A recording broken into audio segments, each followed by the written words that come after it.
जोहार, जय हिंद दोस्तों।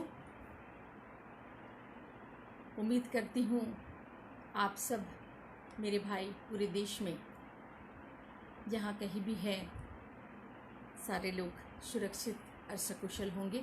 सबकी सुरक्षा और सकुशलता के लिए मैं ईश्वर से प्रार्थना करती हूँ कि आप सब हमेशा स्वस्थ और खुशहाल रहें। अभी झारखंड में पंचायत चुनाव चल रहे हैं और इस चुनाव में जो भी उम्मीदवार अपने भाग्य को आजमाने के लिए खड़े हो रहे हैं उन सबको मेरी तरफ से ढेर सारी शुभकामनाएं। आप सफल होकर देश हित में, समाज हित में कार्य करें और अपने क्षेत्र को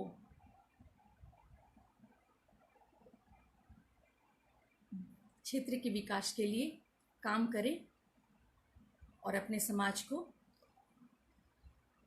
अच्छे रास्ते की तरफ ले जाने में, अपने क्षेत्र में अच्छा मार्गदर्शक। जनजाति समाज के विषय में मैं हमेशा बात करती हूँ, जनजाति समाज के विषय में हमेशा बातों को रखती हूँ, उनके साथ हो रहे अन्याय अत्याचारों के विषय में बात करती हूँ और जो भी जनजाति समाज का क्षरण हो रहा है उनके ऊपर जो भी उस विषय में बात करती हूँ। तो अभी एक बहुत ही बड़ा, बहुत ही महत्वपूर्ण मुद्दा चल रहा है डिलिस्टिंग का, जो कि जनजाति सुरक्षा मंच के बैनर तले ये हो रहा है। बहुत ही सराहनीय काम है ये बहुत पहले कार्तिक उरांव जी ने शुरू किया था, जो अधूरा रह गया था।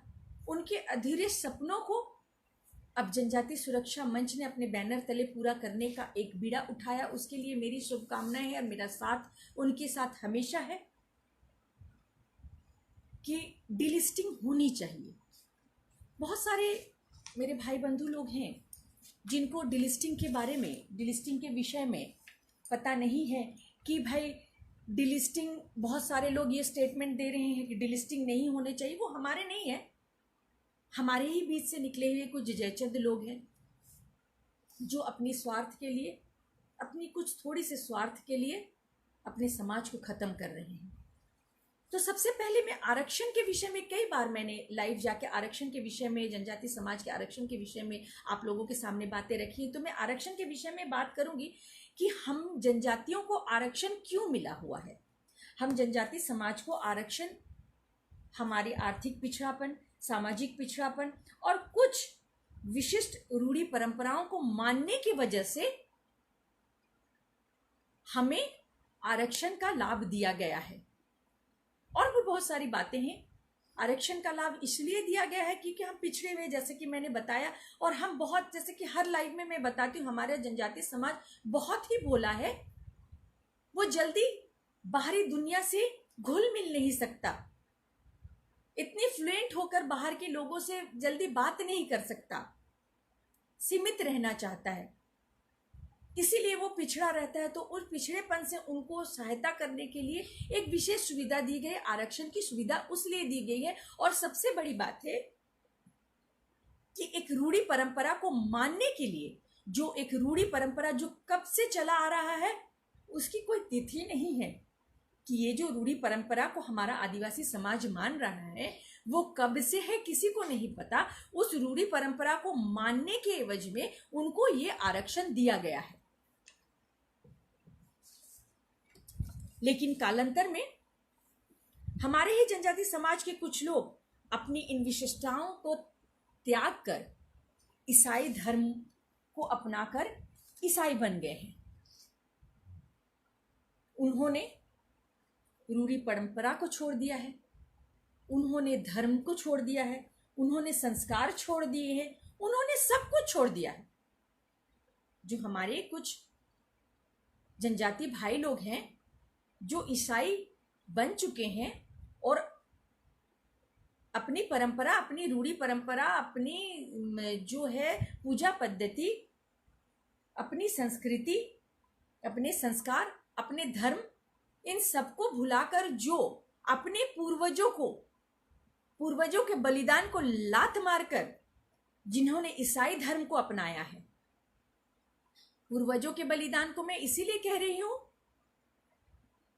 कि हमारे पूर्वजों ने अपने धर्म संस्कृति को बचाने के लिए बहुत सारे बलिदान दिए हैं, जो हिस्ट्री में बहुत जगह आपको पढ़ने को मिलेगी। इसका सबसे बड़ा उदाहरण है हमारे भगवान बिरसा मुंडा, तिलका माझी, फूलो झानो, सिद्धू कानो। ये सारे जो हमारे पूर्वज हैं, इन्होंने अपने धर्म संस्कृति को बचाने के लिए अपने जीवन का बलिदान दे दिया, और उस वक्त में अपने धर्म संस्कृति को बचाने के लिए उन विदेशी लोगों से लोहा लिया, जिस वक्त की इतनी सारी सुविधाएं नहीं थी, कुछ भी नहीं था उनके पास, सिर्फ भाला और तीर के अलावा कुछ भी सुविधाएं नहीं थी। उस वक्त में उन्होंने अपनी धर्म संस्कृति के लिए लड़ाई करके अपनी जान की आहुति देकर अपनी धर्म संस्कृति को बचाकर रखा और देश को और समाज को इन विदेशी षड्यंत्रकारियों से मुक्त कराया। नमस्कार दीपक जी। और उनकी इन बलिदान को हमारे ही कुछ जनजाति भाइयों ने लात मारकर, उनको छोड़कर, उन परंपराओं को छोड़कर ईसाई धर्म को अपना लिया है। ईसाई धर्म को अपनाकर हमारी सब परंपराओं को, हमारी जो परंपराएं हैं, जन्म से लेकर मृत्यु तक जो हमारी परंपरा है, उन सब चीजों को छोड़कर उस विदेशी धर्म के तरह, उनकी तरह, उनके बच्चे के हमारे जन्म के समय में छठी होता है, कनवेदी होता है, उन्होंने उसको छोड़कर बैप्टिज्म को अपना लिया है। जब उनके घर में जन्म होता है तब वो बच्चे को बैप्टिज्म करते हैं, ना कि छठी करते हैं। ये सारी चीजें। फिर शादी ब्याह का मामला आता है तो उसमें भी हमारी शादी ब्याह, हमारे जनजाति समाज के शादी ब्याह मड़वा के नीचे होता है। लेकिन आपने विदेशी धर्म को अपनाने के एवज में आपकी शादी जो ईसाई धर्म को अपना चुके हैं, चर्च में आप शादी करते हैं। इसका मतलब क्या है? आपने, धन्यवाद दीपक जी, आपने अपनी परंपराओं को छोड़कर, अपनी रूढ़ी परंपराओं को छोड़कर, उसको लात मारकर, अपने पूर्वजों के बलिदान को इग्नोर करके, उनको अपमान करके आपने ईसाई धर्म को अपना लिया है, उनकी सारी चीजों को अपना लिया। लेकिन एक चीज को आपने नहीं छोड़ा है, आपने सारी चीजों को छोड़ दिया। जब आपसे सवाल किया जाता है कि आपने क्यों छोड़ा है, आप ऐसे, हमारे धर्म संस्कृति में क्या कमी रह गई है कि आपने हमारे रूढ़ी परंपराओं को छोड़ दिया। जब उनसे बात की जाती है तो वो ये कहते हैं कि हमें इस धर्म से बहुत सारी सुविधाएं नहीं मिली, हम दुखी रहते थे, हम बीमार रहते थे, हमें ये तकलीफ था, हमें ये, हमें वो, हमें बहुत सारी चीज़ें। लेकिन जब हमने प्रार्थना की, हम चर्च गए, हमने फादर की बात सुनी, तो हमें अभी शांति है, हमारे घर में बीमारी नहीं है, हम बहुत अच्छे हैं। तो जब आपने सब कुछ इसको छोड़कर, इनको छोड़कर सब कुछ, तो एक चीज़ को आपने क्यों अपना कर रखा है? इन्होंने सारी चीज़ों को छोड़ दिया है, लेकिन अगर किसी चीज़ को पकड़ रखा है तो वो है आरक्षण। आप ईसाई धर्म को अपनाते साथ ही अल्पसंख्यक बन गए हैं, और अल्पसंख्यक के लिए भी कुछ सुविधाएं हैं जो आप ले सकते हैं। लेकिन आपने क्या किया है? आप दोहरा लाभ ले रहे हैं। आपने इधर रूढ़ी परंपरा को छोड़ने के बाद भी आपने आरक्षण को नहीं छोड़ा है, उस फैसिलिटी को आपने नहीं छोड़ा है, और इधर आप अल्पसंख्यक का भी लाभ ले रहे हैं, और आप दोहरा लाभ ले रहे हैं। और इसका नुकसान, इसका भरपाई कौन कर रहा है? वो जनजाति भाई जिनके, जो आज भी अपनी रूढ़ी परंपरा को मान रहे हैं और जंगलों में वास कर रहे हैं और पिछड़ापन की जिंदगी जी रहे हैं, उनके पास कोई सुविधाएं नहीं है। उन लोगों के भी हिस्से का आप खा रहे हैं। और अगर इसकी जांच बैठाई जाएगी, कोई नहीं बैठाएगा तो मैं करूंगी। इसकी अगर जांच बैठाई जाए तो इस आरक्षण का लाभ सबसे ज्यादा अगर कोई उठा रहा है तो वो लोग हैं जिन्होंने अपने परंपरा को छोड़कर ईसाई धर्म को अपना लिया है। और हमारी जनजाति समाज जो अभी भी रूढ़ी परंपरा को मानकर चल रही, वो अभी भी पिछड़ेपन की जिंदगी जी रही है, गरीबी की जिंदगी जी रही है, बहुत सारी तकलीफों में जी रही है। संथाल परगना में पहाड़िया जनजाति के लोग हैं जो पहाड़ों में वास करते हैं। वो जीविका चलाने के लिए पहाड़ से नीचे लकड़ियां काट कर या कुछ भी करके वो नीचे आते हैं, अपने सामानों को लेकर जाते हैं। उनके पास ना पानी की सुविधा है, ना वहां बिजली है, कागजों में आता है। बहुत सारी योजनाएं कागजों में आती हैं, उन तक नहीं पहुंचती है, वो ईसाइयों तक पहुंच जाती है और वो वैसे ही जी रहे हैं। बहुत तकलीफ की जिंदगी जी रही है पहाड़िया जनजाति लोग, बिना पानी के, बिना बिजली के, बिना चिकित्सा के, बिना पढ़ाई लिखाई शिक्षा के। और इसका लाभ कौन उठा रहा है? जिन्होंने अपनी रूढ़ी परंपरा को छोड़ दिया है। तो मैं इस लाइफ के माध्यम से ये मांग करती हूं कि डिलिस्टिंग तो बिल्कुल होनी चाहिए, कि जिन्होंने अपनी रूढ़ी परंपरा को छोड़ दिया है उनको तुरंत ये जो लाभ उठा रहे हैं उनसे उनको हटा देना चाहिए। क्योंकि आपने जिस वजह से आपको आरक्षण दिया गया है उस परंपरा को आपने छोड़ दिया, तो फिर आपने इस एक चीज को क्यों पकड़ रखा है? इतने स्वार्थी आप क्यों हैं? आपने अपने पूर्वजों को गाली देकर इधर ईसाई धर्म को मान लिया है, फादर को अपना पिता मान लिया है, अपने माता पिता, अपने रूढ़ी परंपरा, अपने इष्ट देवताओं को भूल गए, लेकिन आरक्षण को पकड़ रखा है। आरक्षण मिला है तो आपके पूर्वजों के इस रूढ़ी परंपरा को मानने के लिए आरक्षण मिला है। आपने अपने पूर्वजों को छोड़ दिया, उनकी रूढ़ी परंपरा को छोड़ दिया, आपने सब कुछ छोड़ दिया। लेकिन आपने इतने स्वार्थी, इतने लालची आप लोग हो कि आपने उस आरक्षण को पकड़ रखा है। और जिन तक ये आरक्षण पहुंचना चाहिए, उनका लाभ जिन तक पहुंचना चाहिए, उन तक ना पहुंचकर ये सारे उसको दबोचकर अपनी तरफ ले जाते। कागजों में आते हैं बहुत सारे, मैंने देखे हैं, बहुत सारे ऐसे योजनाएं आती है हमारे जनजाति समाज के लिए, लेकिन उन तक नहीं पहुंचती। लोग आकर कहते हैं हमारे पास पानी नहीं है, हमारे पास बिजली नहीं है, हमारे पास कोई सुविधा नहीं। बहुत दुख होता है। उसका लाभ कौन ले रहे हैं? जिन्होंने हमें छोड़ दिया है, सब चीज छोड़ दिया है, जन्म से लेकर मृत्यु तक की जो नियम है उन सबको छोड़ दिया है।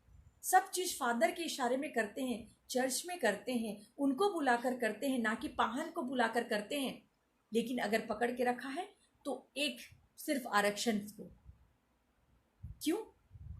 आपके ईसाई धर्म में जब आपको उन्होंने ईसाई धर्म को अपनाने के बाद आप सुखी हैं, आपको बीमारी नहीं हो रही है, आपके घर में बहुत सारी समस्याएं खत्म हो गई, तो क्या आपको ईसाई धर्म ने नौकरी देने का आशीर्वाद नहीं दिया? आपको स्वस्थ रहने का आशीर्वाद दिया, आपके घर में खुशियां लाई उन्होंने, और उनके बस की बात नहीं हुई एक नौकरी की? क्या बात करते हैं आप लोग? शर्म आनी चाहिए आप लोगों को, धिक्कार है आप लोगों को। अपनी परंपरा को छोड़ दिया है, लेकिन हमारी जूठन को चाटने के लिए आप लोग आते हो। कुत्तों की जैसी हालत हो गई है आपकी। जो आपका नहीं है वो भी हमारे द्वार में पड़ा, उनको लेकर आप जा रहे हो। और बहुत शर्म की बात यह है, कुछ राजस्थान के कुछ राजनीति पार्टी ये स्टेटमेंट दे रहे हैं कि अगर डिलिस्टिंग हुई तो जनजाति संख्या कम हो जाएगी। मैं इस लाइफ के माध्यम से उनसे ये पूछना चाहती हूं, मुझे कुछ समझ में नहीं आया आपका ये तर्क। बहुत मूर्खतापूर्ण बात आपने करी है कि अगर डिलिस्टिंग होती है तो हमारी जनजाति समाज की संख्या जो है वो कम हो जाएगी। आप उस वक्त कहां थे? मैं राजस्थान के उस राजनीति पार्टी जिन्होंने ये स्टेटमेंट दिया है उनसे ये पूछना चाहती हूं कि जब हमारा जनजाति समाज ईसाई बन गया तब आप कहां थे? तब हमारी संख्या नहीं कमी? तब हमारी संख्या के विषय में आपने बात नहीं करी? जब डिलिस्टिंग की बात आ रही है तो आपको जलन हो गया है, आपको डर हो गया है, भय हो गया है, हारने की ये दिख रही है, लालच और जो जूठन खाने की आदत हो गई है आप लोगों को। हो गया कि खाना कहां से मिलेगा, जूठन कहां से मिलेगा, हमसे ले लिया जाएगा। शर्म आनी चाहिए ऐसे स्टेटमेंट देने से आप लोगों को। इतने सालों से, इतने वर्षों से, कई वर्षों से हमारे जनजाति समाज का क्षरण हो रहा है। हमारे जनजाति समाज घटते घटते आधे से भी कम हो गए, उस पर कभी किसी ने बात नहीं की। लेकिन जैसे डिलिस्टिंग की बात आई, बहुत सारे लोग उठ खड़े हुए, बहुत सारे क्रिप्टो, बहुत सारे ऐसे राजनीति पार्टी खड़े हो गए, नहीं डिलिस्टिंग से हमारी जनजाति समाज जो है उनकी संख्या कम। कैसे कैसे संख्या कम हो जाएगी? उन्होंने तो ऑलरेडी संख्या कमा दिया है। अपने धर्म को छोड़कर, ईसाई धर्म को अपनाकर ऑलरेडी उन्होंने हमें छोड़ दिया है और हम इधर आ गए हैं। हम एक तरफ, आपने तो हमें छोड़कर हमें कमजोर एक तरह से कर ही दिया है। डिलिस्टिंग से हम खुद को मजबूत करेंगे और हो सकता है इस डिलिस्टिंग के जरिए हमारे कुछ अपने भाई बंधु जिन्होंने गलती कर दी है वो वापस आ जाए, उन्हें अपनी गलती का एहसास हो। लेकिन आप लोगों को तो अपनी राजनीति की रोटियां सेकनी है, आपको अपनी बैंक बैलेंस बनाने हैं, आपको मुद्दा चाहिए कुछ, और आपको मुद्दा सिर्फ जनजाति समाज से ही मिलता है। हर खेल जनजाति समाज के साथ ही होता है, चाहे वो सरना धर्म कोट हो, चाहे आदिवासी हिंदू है या नहीं हो। अभी ये डिलिस्टिंग, सब बात में आप लोगों को खुजली होती है। धर्मांतरण करके ऐसे ही तो हम लोगों को, इन लोगों ने, जनजाति समाज कम हो चुका है। डिलिस्टिंग से कम कैसे होगा? इसका जवाब मुझे हंसी आ रही है कि क्या जवाब देंगे। अगर है तो जरूर मुझसे बात करें, मुझे जरा समझाएं ताकि मैं कोई गलती ना करूं कि भाई डिलिस्टिंग से आदिवासी संख्या कैसे कम होगा, ये मुझे जानना है। क्योंकि मैं समाज के लिए काम कर रही हूं, तो कल को मुझे ये बात अगर कहीं बतानी होगी तो मुझे बताना होगा। तो मैं ये जानना चाहती हूं उन राजनीति पार्टी से जो राजस्थान से और कहीं कहीं से ये स्टेटमेंट दे रहे हैं कि डिलिस्टिंग से जो हमारी संख्या का, प्लीज मेरी उनसे अनुरोध है, हाथ जोड़कर अनुरोध है कि वो आए और मुझे समझाएं कि संख्या कैसे कम होगी, ताकि मुझे भी समझने का अधिकार है। मैं भी जनजाति समाज से हूं, तो मुझे भी समझने का ये अधिकार है और मैं जनजाति समाज के लिए काम कर रही हूं, तो ये मेरा अधिकार है आपसे ये जानने के लिए कि अगर डिलिस्टिंग होती है तो हमारी संख्या कैसे कम होता है। मुझे समझाएं, सिर्फ स्टेटमेंट देने से कुछ नहीं होता है। और ऐसे ही कुछ बाहरी राजनीति पार्टियों को समर्थन हमारे यहां कुछ सम्मानीय राजनीति पार्टी से जुड़े लोगों के घर वाले साथ दे रहे हैं। वो उनके पार्टियों को लाकर हमारे यहां से इलेक्शन लड़ रहे हैं, जो कभी हमारे हुए ही नहीं। उन लोगों को अपनाकर उनका समर्थन कर रहे हैं। और वो लोग कौन है? झारखंड के कुछ प्रतिष्ठित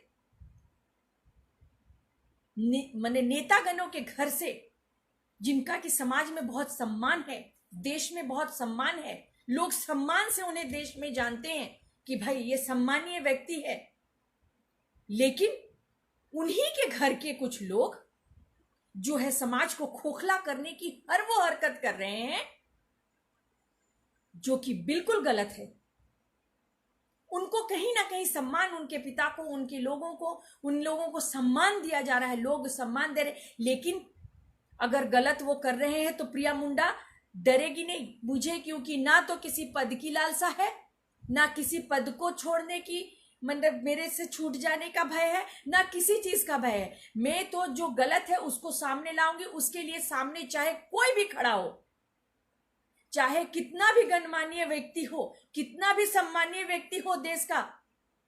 अगर आपको सम्मान देश ने दिया है तो आप अपने बच्चों को क्या शिक्षा दे रहे हो? जो अन्याय वो कर रहे हैं, जो समाज को तोड़ने की वो कोशिश कर रहे हैं, जनजाति समाज के टुकड़े कर रहे हैं, बहुत शर्म आता है। अगर अब भी चुप बैठी हूं इसीलिए कि वक्त दे रही हूं आप लोगों को यह समझने के लिए कि अपने बच्चों को समझा दें कि जो वो क्षरण कर रहे हैं, राजनीति रोटी सेकने के लिए, जो जनजाति समाज के भावनाओं से खिलवाड़ कर रहे हैं, परंपराओं से खिलवाड़ कर रहे हैं, उनको रोक लें। वरना कोई नहीं तो कम से कम प्रिया मुंडा झारखंड से आपका जो सम्मान है उस सम्मान को सामने लाएगी कि जो सम्मान आपको पूरे देश ने दिया है उस सम्मान को क्या आपने रखा है। आपको खुद को खबर नहीं है कि आपके बच्चे क्या समाज के लिए अन्याय कर रहे हैं, समाज को खत्म करने के लिए क्या कर रहे हैं। आपके बच्चे आपके पावर के नाम को लेकर मिसयूज कर रहे हैं, बहुत तरीके से मिसयूज कर रहे हैं। जमीन हड़पने का काम कर रहे हैं, जमीन दलाली कर रहे हैं, संगठनों को तोड़ने का काम कर रहे हैं, जनजाति समाज को दो टुकड़े करने का काम कर रहे हैं, परंपराओं को, पर्व त्योहारों को मतलब राजनीति रूप दे रहे हैं। और आपको इतने सालों से, कितने सालों से अगर आपको देश ने सम्मान दिया है तो आपका ये फर्ज बनता है कि आप अपने बच्चों को, अपने रिश्तेदारों को ये समझाएं कि मैंने, जो समाज ने मुझे जिस बात के लिए सम्मान दिया है, आप लोग भी ऐसा कोई कार्य ना करें जिससे कि मेरा सम्मान घटे, मुझे कल को सिर नीचे करके समाज के सामने, देश के सामने खड़ा होना पड़े। और उनके बच्चों को भी सोचना चाहिए कि जिस वजह से उनको सम्मान मिला है वो कहीं ना कहीं उनके अभिभावक को सर नीचा करने वाला काम कर रहे हैं। बहुत लोगों ने बर्दाश्त किया होगा, बहुत लोगों ने बर्दाश्त किया होगा उन लोगों के पावर, जो वो पावर का जो गलत इस्तेमाल हो रहा है, बहुत लोगों को उन लोगों ने चुप कराया होगा। मुझे भी किया है उन लोगों ने, मेरे पास उसके प्रमाण है। लेकिन मैं समय का इंतजार कर रही हूं कि उस सम्मानीय व्यक्ति के बच्चे क्या कर रहे हैं समाज के लिए, जिन्होंने आपको हमेशा सम्मान ही सम्मान दिया है और सम्मान से आपको हर जगह बिठाया है। और वही आपके घर के रिश्तेदार लोग, आपके दामाद, बेटी, बच्चे, बहू और बच्चे, सारे लोग मिलके उसी समाज, उसी देश को शरण, उसको तोड़ने का काम कर रहे हैं। आप कर क्या रहे हैं? आपने क्या शिक्षा दी?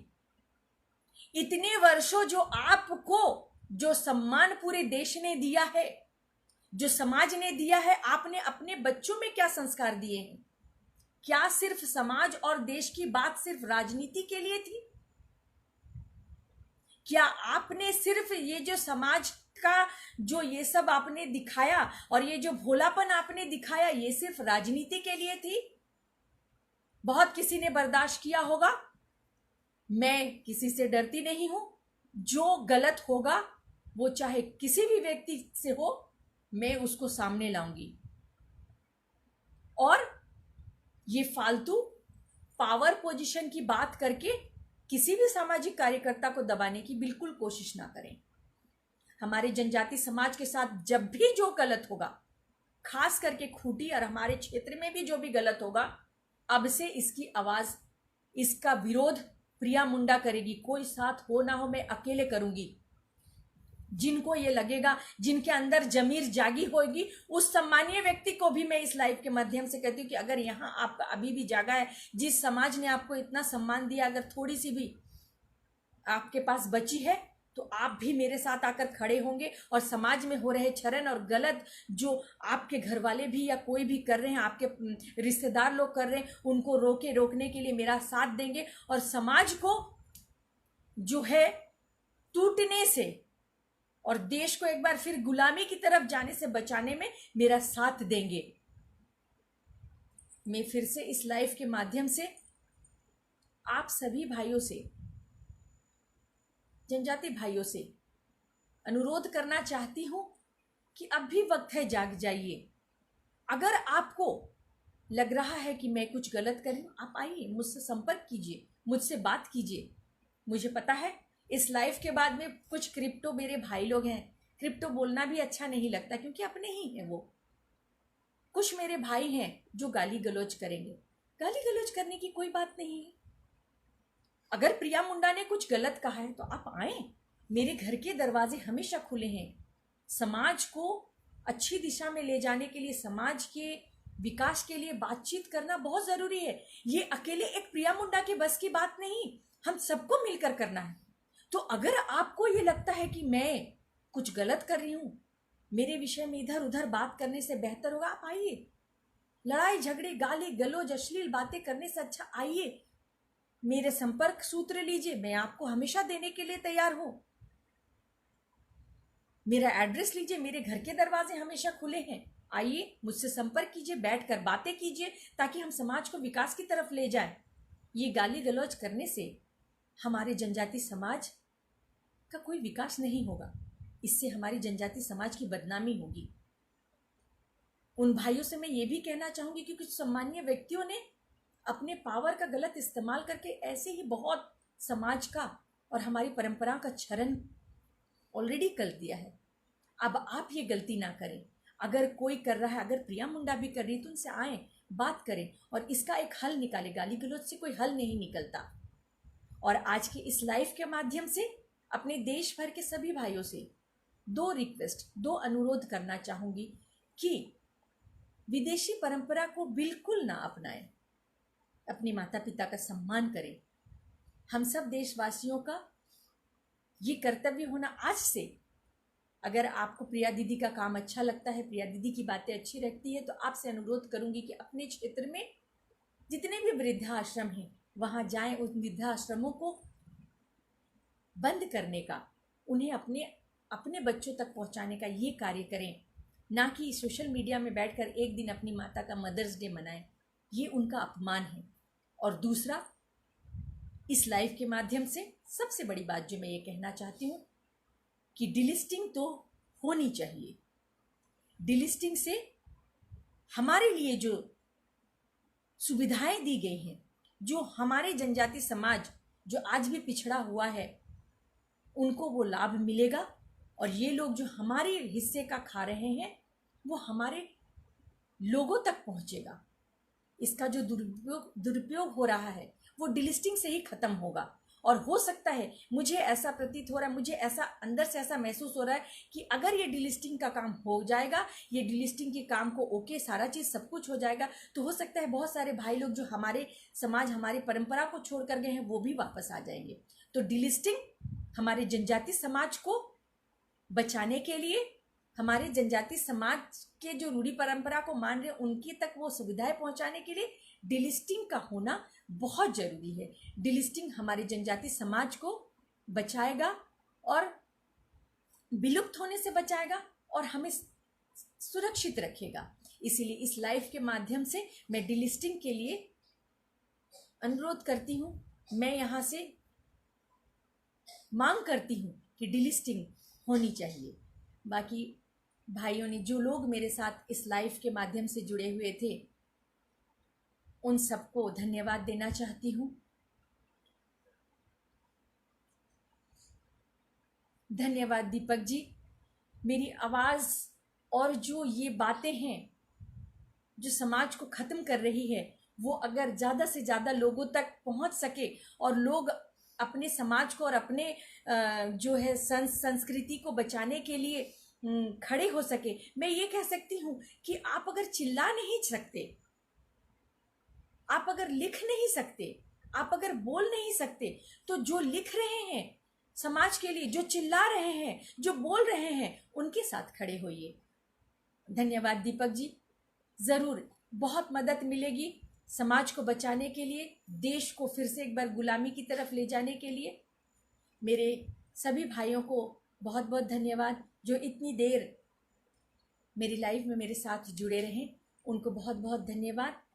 शिवरात्रि। जय हिंद।